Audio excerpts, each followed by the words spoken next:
എൻ്റെ അച്ചുക്കുട്ടൻ പുതിയ യൂണിഫോമൊക്കെ ഇട്ട് പുതിയ സ്കൂളിലേക്കുള്ള പോക്കാണ്. അവൻ ഇതുവരെ പഠിച്ചിരുന്ന സ്കൂളിൽ 4ാം ക്ലാസ് വരെ ഉണ്ടായിരുന്നുള്ളൂ. ഇന്നലെ പ്രവേശനോത്സവത്തിനൊക്കെ പോയപ്പോൾ ഭയങ്കര ഹാപ്പി ആയിരുന്നു. നല്ല സ്കൂളമ്മ, എനിക്കിഷ്ടപ്പെട്ടു എന്നൊക്കെ പറഞ്ഞു. പിന്നെ എൻ്റെ കുഞ്ഞ് പഠിക്കാൻ പോകുന്ന സ്കൂളിലാണ് എൻ്റെ പപ്പ പഠിച്ചതും. ഞങ്ങൾ ആരും ആ സ്കൂളിൽ പഠിച്ചിട്ടില്ല.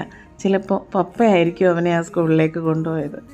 വളരെ വിപുലമായൊരു പ്രവേശനോത്സവമായിരുന്നു സ്കൂളിൽ. അയ്യോ, ഞാൻ സ്കൂളിൻ്റെ പേര് പറഞ്ഞില്ലല്ലേ. സെൻറ്റ് ജോർജസ് മൗണ്ട് HS, കൈപ്പട്ടൂരാണ് കേട്ടോ. പക്ഷേ ഇത്രയും നീളത്തിൽ പേരൊന്നും അവിടെ പറയാറില്ല. കൊട്ടിക്കുന്നേ സ്കൂളെന്നാണ് പറയുന്നത്. പപ്പ പഠിച്ച സ്കൂളാണെങ്കിലും ഞാൻ അവിടെ പോയിട്ടില്ല കേട്ടോ. ഇന്നലെയാണ് ആദ്യമായിട്ട് ഞാൻ ആ സ്കൂളിൽ കയറുന്നത്. 1938 കേട്ടോ ആ സ്കൂൾ സ്ഥാപിതമായത്. മുറ്റവും പഴയ കെട്ടിടങ്ങളും ഒക്കെ പപ്പ അവിടേക്ക് ഓടി കളിച്ച് കാണില്ലേ എന്നോർത്ത് എനിക്ക് സങ്കടം വന്നു കേട്ടോ.